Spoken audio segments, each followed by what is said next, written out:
할렐루야. 네, 고백하십니다. 주여 감사합니다. 주여 고맙습니다. 주여 사랑합니다. 주여. 마지막은 길게 빼는 게 좋습니다. 오늘 하루 그렇게 되시기를 축복합니다. 욥기 전체가 다루고 있는 주제, 뭐라고 하는 것을 우리는 기억하고 있죠. 뭘 다루고 있죠? 고난과 고통의 문제입니다. 근데 욥에게 닥친 이 고난과 고통이 욥 개인에게만 해당됐으면 얼마나 좋겠습니까? 그런데 살면서 우리가 모든 사람들이 이 고통과 고난의 문제에서 자유로울 수 있는 사람이 있어요, 없어요? 한 사람도 없습니다. 근데 이 욥에게 닥친 이 고통과 고난의 문제가 무슨 어떤 전조 현상이 있었던 것이 아니라 어느 날 갑자기 생각지도 않는 순간에 고통이 하나만 온 것이 아니라 연거푸 마치 파도가 4번이나 친 것처럼 우리가 그런 경우를 가리켜서 쓰나미라고 그러잖아요. 아무 생각지도 않는 순간에 해변가에서 편하게 잘 놀고 있는데 갑자기 집채보다 큰 파도가 와서 전체로 확 하고 쓸어가는 것처럼 욥의 인생 가운데 이 고난의 쓰나미가 4번이나 닥치는 큰 고통을 욥이 당합니다. 근데 욥에게 있어서 이 고통이 왔다고 하는 현실과 더불어서 왜 이 고통이 내 삶 속에 찾아왔는가, 그 원인과 이유를 욥 스스로가 아무리 생각해도 모르겠는 거예요. 속시원히 그 원인을 안다면, 예를 들면 운전을 하고 가시다가 빨간불에다가 지나갔어요. 지나가다가 저쪽에서 오는 차하고 부딪혔어요. 그러면 분명한 원인을 스스로가 파악할 수 있잖아요. 아, 이건 내가 잘못했구나. 내가 지나가서는 안 되는데 내가 급하게 서둘러다가 지나가다가 이런 일을 당했구나. 어떤 이유가 발견이 되고 어떤 원인이 규명이 되면 이 고통이라고 하는 것을 받아들이는 마음이 열립니다. 아, 다음부터는 내가 조심해야지. 다음부터는 내가 서둘러지 말아야지. 그 생각을 해서 이 고통을 내가 감수할 수 있는 마음이 있을 수 있는데, 지금 욥에게 있어서는 고통은 현실적으로 주어졌는데 왜 이 고통이 왔는지 그 이유를 아무리 생각해도 이해가 안 되는 거예요. 사실 그게 더 힘든 문제입니다. 사람은 주어진 현실에 대해서 그 현실이 왜 나에게 주어졌는가, 원인을 알면 현실을 받아들일 수 있는 마음이 생깁니다. 현실을 받아들이면 그 다음에는 그 현실 속에서 어떻게 대처하고 살아야 할 것인가 라고 하는 어떤 내 스스로의 현실을 헤쳐나갈 만한 자세도 가질 수 있습니다. 그런데 이게 이해가 안 되는 거예요. 이해가 안 되면 마음이 다치잖아요. 마음이 다치면 현실을 부정하게 되어 있습니다. 현실을 거부하면 현실이 없어지는 것이 아니라 고통의 현실이 더 커지는 거예요. 그래서 더 힘든 거거든요. 그래서 욥은 이제 몸부림을 칩니다. 그래서 친구들이 와서 그 이유를 가르쳐줘요. 너 왜 그런 줄 알아? 네가 뭔가 벌받을 만한 짓을 했으니까. 이 고통을 당할 수밖에 없는 원인 제공자가 바로 너야. 네가 그렇게 했으니까 이 고통을 당하는 거야. 친구들이 그렇게 이야기를 해주지만, 그래, 한편으로 내가 인정할 것 같으면서도 또 하나, 욥에게 있어서는 그 친구들의 그 말이 하나도 받아들일 수가 없는 거예요. 그래서 이제 욥기가 계속 이렇게 진행이 되고 있는 거거든요. 그래서 욥 스스로도 친구도 그 이유를 알지 못하고, 또 하나 더 답답하고 괴로운 것은 하나님도 침묵하고 계시는 거예요. 그런 속에서 이제 욥이 막 몸부림을 치면서 욥기가 이어지게 되는데, 욥기를 쭉 읽어보시면 3가지의 패턴이 계속 반복이 됩니다. 뭐냐면 과거에 대한 문제, 그 다음에 현재에 대한 문제, 그리고 미래에 대한 문제. 이 3가지의 것이 욥기 속에서 계속 이렇게 사이클처럼 반복이 돼요. 그러니까 고통당하기 전 과거, 이제 거기에 대한 부분이 쭉 나오다가 그 다음에 미래로 흘러갑니다. 내가 고통이 끝난 다음에, 이 고통 후에 그런 미래를 꿈꾸는 거죠. 어떤 미래에 대한 희망을 그렇게 이야기를 해보는 거죠. 그러다가 눈 떠 보니까 현실이 닥친 거예요. 이 세 가지 패턴이 욥기 속에서 계속 이렇게 반복이 되고 있습니다. 오늘 이제 욥기 29장, 그 다음에 30장, 31장에서 욥이 끝납니다. 그 앞에 빌닷이 6마디 말을 하잖아요. 그래서 욥의 큰 정곡을 찌르는 비수 같은 말을 빌닷이 6마디라고 딱 끝냅니다. 당신은 벌레 같은 사람이요, 당신의 존재는 구더기 같은 존재요. 그런 존재가 어떻게 감히 거룩하신 하나님 앞에서 의롭다고 말을 해? 더 이상 말하지 말고 입 닥치시오. 그게 이제 빌닷의 마지막 말이에요. 이제 거기에 대해서 욥은 6장에 걸쳐서 쭉 이야기를 합니다. 이야기하는데 29장에서는 뭘 다루고 있는가? 이걸 다루고 있는 거예요. 내가 고난은 당하기 전에 내가 어떤 사람이었는가? 그래서 이 29장은 이선희 씨라고 하는 가수의 노랫말처럼 옛날이요. 그게 29장이에요. 내가 과거에 어떤 사람이었는가? 그래서 그때에는 내가 경제적으로도 풍요로운 경제적인 풍요로움을 내가 누리던 사람이었고, 오죽하면 하도 젖이 많으니까 밀크, 젖, 그것을 가지고 목욕할 정도로 그렇게 풍요로운 경제적인 부를 누리던 과거였다. 사회적인 위치가 내가 성문에 나가기만 하면 어른 아이 할 것 없이 내 자리를 다 비켜줄 정도로 왕 같은 대접을 받고 살았다. 이제 그러면서 내가 그 사회적으로 힘들고 어려운 사람들을 도와주면서 그렇게 내가 살았던, 그래서 과거에 내가 어떤 사람이었는가라고 하는 그것을 이제 29장에서 이야기합니다. 우리가 힘들고 어려울 때 우리에게 이 과거적인 것을 기억하고 어떤 생각을 하면 위로가 돼요. 고통당하기 전에, 내가 이 일을 겪기 전에 그래도 내 삶 속에 이런 과거의 역사들이 있었는데, 이 과거에 그런 축복들이 있었는데, 과거에 누리던 복이 있었는데 그 위로가 된단 말이죠. 욥도 마찬가지예요. 그래서 이제 과거적인 것을 쭉 이야기하다가 30장에 딱 오면 첫 마디 시작이 그러나 이제는 현실로 돌아온 거예요. 그래서 이 30장에 그러나 이제는 이라고 하는 이 반복된 구절이 3번 나옵니다.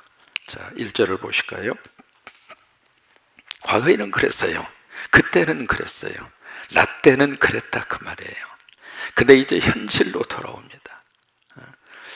우리가 신앙생활을 하면서도 내가 과거에 뜨겁게 은혜 받고 처음 사랑을 가지고 있을 때 그때 하나님 앞에 헌신하고 그때 하나님 앞에 충성하고 그런 시절이 있었다, 그 말이에요. 근데 그 과거적인 것만 계속 추억하고 사람이 설 수가 없는 거예요. 그때는 그렇다 치더라도 이제 현실은 어떤가, 그 문제예요. 1절을 함께 읽습니다. 그러나 이제는 나보다 젊은 자들이 나를 비웃는구나. 그들의 아비들은 나이가 보기에 내 양떼를 지키는 개 중에도 둘만하지 못한 자들이니라. 이런 식으로 지금 그러나 이제는 이라고 하는 그 문장이, 그렇게 시작하는 문장이 3번에 걸쳐서 나와요. 9절을 보십니다. 9절, 이제는 그들이 나를 노래로 조롱하며 내가 그들의 놀림거리가 되었으며 그들이 나를 미워하여 멀리하고 서슴지 않고 내 얼굴에 침을 뱉는도다. 지금 이제라고 하는 현실이 욥에게 있어서는 어떤 현실인가? 그들이 나를 조롱하고 그들이 나를 놀림거리로 여기고 있고 그들이 내 얼굴에 침을 뱉고 있고, 이게 지금 욥 스스로는 가장 이게 밑바닥 속에서도 가장 밑바닥에 지금 떨어진 거예요. 사람의 얼굴에다 누군가가 침을 뱉는데 이 견딜 수 있는 모욕입니까? 그런 모욕을 당할 정도로 욥은 현실 속에서 고통의 가장 클라이막스의 인생의 현실을 지금 부딪히고 있는 거예요. 그 다음에 16절입니다. 같이 있습니다. 이제는 내 생명이 내 속에서 녹았으니, 그러니까 생명이 완전히 이제는 삶의 의욕이 약해지고, 그리고 생명 자체가 이제는 쇠하여졌다, 그 말이죠. 환난 날이 나를 사로잡음이라. 17절, 밤이 되면 내 뼈가 쑤시니 나의 아픔이 쉬지 아니하는구나. 요즘엔 저녁에 잠 못 이루는 고통 견딜 수 있겠어요? 이게 지금 욥의 현실이에요. 과거에 너무 좋았던 그 시절이 욥이 기억하고 추억하면서 위로를 삼키는 삼지만, 그런데 정신 차리고 보니까 이제 현재 이 현실이 욥에게 있어서는 부정할 수 없는 현실로 앞에 딱 버티고 있는데, 그 현실이 보통 현실이 아니더라, 그 말이에요. 1절에서 8절에 보시면은요, 이 욥을 대하는 사람들, 어떤 사람들이 비웃느냐면, 1절에 나보다 젊은 자들이, 자식벌과 같은 어린 자식들이 욥을 비웃죠. 근데 그 가족, 그 사람들이 누구냐면 세 가지로 설명을 합니다. 첫째로, 짐승보다도 못한 인간들이 나를 저주하더라. 여기 이제 개라고 하는 단어를 쓰고 있잖아요. 동양이나 서양이나 개하고 비교하면 기분 좋아요? 영 기분 상한 단어 중에 하나가 개잖아요. 애완용으로 집에서 그렇게 많이 기르는 개이기도 하지만, 개자가 들어가면 묘하게도 사람의 감정과 감정뿐만 아니라 사람의 자존심을 건드는 단어가 개잖아요. 개하고 같이 이렇게 걸어가면 개 같은 놈 그러잖아요. 그 말 들으면서 기분 좋겠어요? 개보다 조금 앞서가면 개보다 앞선 놈, 개보다 조금 뒤에 가면 개보다 못한 놈. 이게요, 개자가 들어가면은 참 묘한 생각을 하게 하는데, 여기 이제 그 단어가 나오죠. 1절에 개 중에도 둘만 하지 못한 자들이다. 그러니까 짐승보다도 못한 사람들이 욥을 막 지금 저주하고 조롱하고 그런 거예요. 심지어는 5절에 보시면은요, 사람 축에도 끼지 못하는 사람들이 욥을 조롱하고 욥을 지금 우습게 알고 있는 거예요. 그 다음에 8절에 보시면은 이름도 없는 자들, 그런 계층에 속한 사람들보다도 욥이 더 아래에 있다, 이 말이에요. 혹시 여러분 불가촉 천민이라고 하는 말을 들어보셨나 모르겠습니다. 불가촉 천민. 불가촉이라고 하는, 촉이라고 하는 것은 접촉한다 그 말입니다. 근데 불가하다, 그 앞에 불가라고 하는 말이 붙었으니까 접촉하면 안 된다 그 말이에요. 그러니까 어떤 일이 있어도 접촉하면 안 되는 그런 천민, 불가촉 천민이라고 하는 계층이 있습니다. 대표적으로 조선시대에 뭐가 있었냐면 백정이 있었죠. 백정이 바로 그 사회에서 불가촉 천민입니다. 근데 이게 각 나라마다 어느 정도 그 계층들이 있습니다. 인도에 가면 인도에서는 이게 아주 뚜렷하죠. 거기는 아주 카스트라고 하는 계급 제도가 있어서 브라만이라고 하는 계급이 최상층 계급이에요. 브라만, 그 다음에 샤투리아, 그 다음에 쭉 해서 이렇게 나오는데, 가장 밑에 있는 층이 달리트라고 하는 층이 있습니다. 이 달리트라고 하는 이 계급에 속한 사람이 불가촉 천민입니다. 그 사람들은 사람들하고 접촉하면 안 돼요. 접촉을 하면 부정하게 여기기 때문에 그 층이, 달리트라고 하는 층이 이렇게 딱 나오면 그 어느 사람도 그 사람 옆에 가지를 않습니다. 그래서 인도에서는요, 이 불가촉 천민이 마치 사람하고 짐승 중간쯤 생각해요. 그렇게 대접을 받고 살아요. 어느 정도냐면 우물이 있으면은 개들도 가서 우물물을 먹잖아요. 근데 이 계층의 사람은 물을 먹으면 안 돼요. 왜? 그 물을 먹으면 그 물이 부정하게 되는 거예요. 그래서 물도 마음대로 먹을 수 없습니다. 인간으로 태어났지만 인간으로 대접받지 못하는 계층, 달리트라고 하는 계층이 불가촉 천민입니다. 조선시대 백정도 마찬가지였잖아요. 호적이 없잖아요. 그리고 그 사람들은 자기 소유의 땅을 가질 수가 없습니다. 아예 제도적으로. 근데 그런 불가촉 천민이 인도에 몇 명이 되냐면 3억 명이 있습니다. 엄청나게 많습니다. 오늘 여기에 30장에서 욥이 쭉 이야기하고 있는 사람들이 마치 불가촉 천민과 같은 사람들이에요. 그런 사람들보다도 욥이 더 밑에 있다 이 말이에요. 그 정도로 욥이 당하고 있는 이 고통과 고난의 깊이와 그 지금 느끼고 있는 현실이 그만큼 크다고 하는 것을 30장에서 현실적으로 그렇다고 하는 것을 이야기하는 거예요. 우리가 욥기 30장 읽으면서 무슨 생각이 마음에 드냐면 이 욥이 당하고 있는 이 고통이 우리에게 뭘 기억나게 하고 있느냐면 예수 그리스도의 십자가입니다. 우리가 성경 속에서 예수님에 대한 애표, 예수님에 대해서 이렇게 보여주는 애표로 등장하는 것이 성경 안에 굉장히 많습니다. 성경 자체가 무엇을 다루고 있는가? 예수님을 다루고 있잖아요. 세 가지 예수님을 다루잖아요. 오실 예수님, 오신 예수님, 장차 오실 예수님. 오늘 우리 귀한 여신도회가 대림절 찬양을 미리 불러주어서 고맙습니다. 원래 이제 넷째 주부터 대림절이잖아요. 근데 먼저 성탄에 대한 찬양을 불러주셨는데 이게 이제 성경 전체 구조가 그래요. 성경의 가장 중요한 성경의 핵심의 중심은 예수 그리스도입니다. 구약이든 신약이든 어느 성경이든지. 그래서 성경을 딱 펼쳐서 뭘 찾아야 되느냐면 그 속에서 예수님을 찾아야 성경이 구원의 역사를 담고 있는 성경이 되는 거예요. 근데 그 속에서 예수 그리스도를 찾아내지 못하면 과거 흘러간 과거적인 역사의 한 스토리로 끝나는 거예요. 성경이 어느 성경을 펼치시더라도 그 성경 속에서 주님이 나와야 돼요. 예수 그리스도가 나와야 돼요. 그게 이제 성경이 담고 있는 말씀의 가장 중요한 핵심 내용이거든요. 이게 구약을 펼쳐서 읽으실 때에는 예수님이 어떤 모습으로 오시는 분인가 라고 하는 것을 구약에다가 담고 있는 거예요. 장차 앞으로 오실 메시아, 앞으로 이 세상에 하나님이 보내실 예수 그리스도가 어떤 분인가 라고 하는 그 내용을 담고 있는 것이 구약이고, 신약은 메시아가 이 세상에 오셨어요. 예수님이 오셨어요. 오셔서 어떤 사역을 어떻게 하셨는가, 그게 복음의 역사이고, 그 예수 그리스도를 통해서 이 땅에 교회가 세워지고 믿음의 공동체가 세워지고, 그게 바로 서신서이고 그렇잖아요. 그리고 마지막으로 장차 이 예수님이 다시 이 세상에 오시게 될 것이다.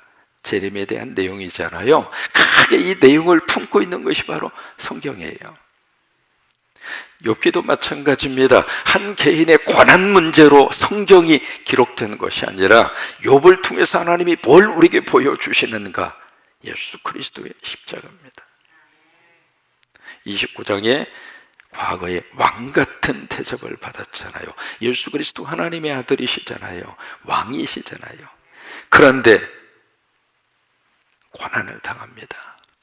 근데 그 고난이 그리스도의 입장으로서는 이유 없는 고난입니다. 그 고난을 십자가에서 예수님이 그 고난을 당하시잖아요. 그래서 힘들고 어려울 때 우리를 견디게 하는 것이 십자가입니다.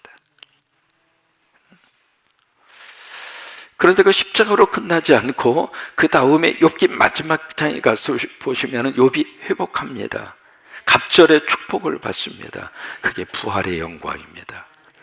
그러니까 고난을 견딜 수 있는 것은 고난 너머에 부활이 있으니까. 나는 생명이요 부활이니 나를 믿는 자는 죽어도 살겠고 무릇 살아서 나를 믿는 자는 영원히 죽지 아니하리니 이것을 네가 믿느냐? 아멘 하면서 고난과 고통의 현실을 견디고 이겨내고 참아내는 거예요. 어느 때까지?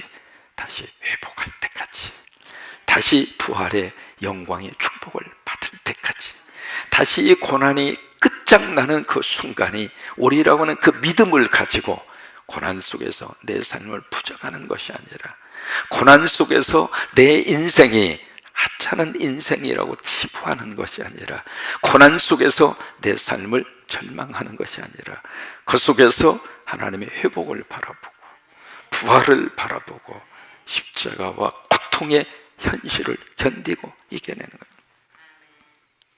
이면수 목사님이라고 여러분 기억하십니까? 캐나다에서 목회하시다가 북한을 위해서 그렇게 많이 엄청나게 북한을 이렇게 구제하고 도와주고 그런 분이에요. 근데 그분이 갑자기 북한 당국에 의해서 구속이 됐잖아요. 구속이 돼서 사형 언도를 받고 거의 3년에 가까운 세월 동안 독방에 갇힌 분, 임 목사님 혹시 기억나십니까? 이제 그러다 이분이 극적으로 석방이 돼서 지금 이제 선교 활동을 열심히 하고 계십니다. 그분이 이제 고백을 하시는 거예요. 하루 이틀도 아니고 이게 3년 가까운 세월 동안 거의 한 937일인가요? 거의 이제 3년 가까이 독방에서 지냈습니다. 사람은 독방에 딱 갇히는 순간 1년 이상 못 견딥니다. 1년이 뭡니까? 몇 개월 지나다 보면 사람이 자기 그 환경과 자기 적에 의해서 자기 스스로가 인생을 끝내거든요. 근데 이분이 2년 이상 버티고, 아니 거기서 석방돼서 기적적으로 나올 때까지 석방이 된다고 하는 무슨 어떤 귀뜸을 전혀 누구도 해주지도 않았고, 그래서 그분이 석방되기 딱 15분 전에 알았답니다. 그러니까 사형 선고를 받고 독방에서 그렇게 생활을 하면서 그걸 견뎠는데, 그 견디게 된 힘이 어디가 있었느냐면 십자가예요. 십자가. 첫날 구속에 딱 들어갔는데 아예 조직적으로 북한의 두 기관이 세력 싸움을 하다가 통전부라고 하는 이 기관이 이쪽에 있는 세력에 의해서 먹힌 거예요. 그래서 통전부하고 북한을 위해서 사업하던 이분이 이쪽 세력에 의해서 조직적으로 잡아서 넣으려고 하는 거기에 걸려 들어간 거죠. 이제 그렇게 해서 이제 이분이 그런 감옥살이를 하고 사형언도를 받게 됐는데, 아무 준비 없이 급하게 들어오라고 하는 북한 당국의 연락을 받고 평양에 가자마자 구속이 돼서 그렇게 된 거거든요. 그러니까 딱 들어가는 첫날 환상과 꿈을 통해서 십자가를 보여준 거예요. 그게 견딜 수 있는 힘이 된 거예요. 십자가만 보여준 것이 아니라 그러고 나서 이제 정신없이 그 첫날 밤 잠을 자는데 하나님 이 꿈을 주는 꿈을, 그 꿈을 통해서 미래에 하나님은 어떻게 하실 것인가 라고 하는 그것을 주셔서, 그래서 그 긴 세월을 견딜 수가 있었다고 하는 거예요. 여러분, 믿는 사람들이 마찬가지입니다. 현실은 십자가지만 그 너머에 하나님의 역사가 있고 하나님의 도우심이 있고 십자가 이후에 부활이 있기에 견디고 참고 버틸 수 있는 거예요. 구도 수선을 하시는 아버지가 있었습니다. 이번에 이제 구도 수선을 하기 위해서 늘 이렇게 쓰시던 송곳이 있었어요. 송곳을 책상 위에 놨는데 그 책상 밑에 9살 아이가 놀다가 그 송곳이 책상 위에서 톡 떨어지는 바람에 그 송곳이 그 아이의 눈을 정통으로 찔릅니다. 그래서 9살 먹은 이 애가 갑자기 실명을 해요. 여러분, 사람 눈은요, 지난번 언니가 말씀드렸죠, 한쪽이 70% 쓰면 한쪽은 30% 써요. 그리고 이쪽이 피곤하면 거꾸로 임무교대, 예전에 이쪽이 70% 이쪽이 30% 그래요. 그래서 눈은 한쪽이 다치면 이쪽까지 그대로 데미지를 입어요. 그래서 이분이 이제 실명을 한 겁니다. 실명을 해서 이제 9살 먹은 아이가 실명을 했으니까 얼마나 낙심이 되겠어요. 그런데 글씨를 배우고 공부를 하고 싶었는데 그 당시만 하더라도 점자가 아무것도 없는 거예요. 그래서 이 넓은 이 널판지에다가 거기에다가 글씨를 새겨가지고 그렇게 해서 손으로 글씨를 배우고 그리고 공부를 하고, 얼마나 불편하겠어요. 그러니까 불편하다고 하는 그 속에서 이걸 좀 어떻게 방법이 없을까?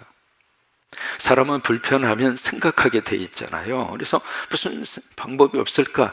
그렇게 해서 그분이 송곳으로 종이에다가 구멍을 뚫어서 읽게 하는 점자책을 기억해내게 된 거예요. 그래서 이제 그분을 통해서 이 점자가 만들어지게 됐는데, 이분이 누구냐면 루이 브라유라고 하는 사람이에요. 이분을 통해서 점자책이 발명이 된 겁니다. 자기 눈을 찔렀던 그 송곳이 점자를 만들어내는 송곳으로 바뀌어진 거예요. 살다 보면 내 삶 속에 가시 같은 송곳이 있어요. 애기 찾는 순간에 나에게 고통을 주는 송곳이 있어요. 그 송곳이 내 인생의 새로운 내일의 디딤돌의 송곳으로 바꿔질 수 있습니다. 송곳 때문에 아프고, 송곳 때문에 눈물 나고, 송곳 때문에 견딜 수 없는 고통을 당하기도 하지만, 그것 때문에 오히려 더 믿음의 자리를 지켜가고, 더 믿음이 성숙하게 되고, 더 하나님 매달리는 그런 사람으로 얼마든지 바꿔줄 수 있어요. 그런 축복이 여러분 가운데 넘치시기를 주의 이름으로 축원합니다. 이제 31장이면 욥이 마지막 말입니다.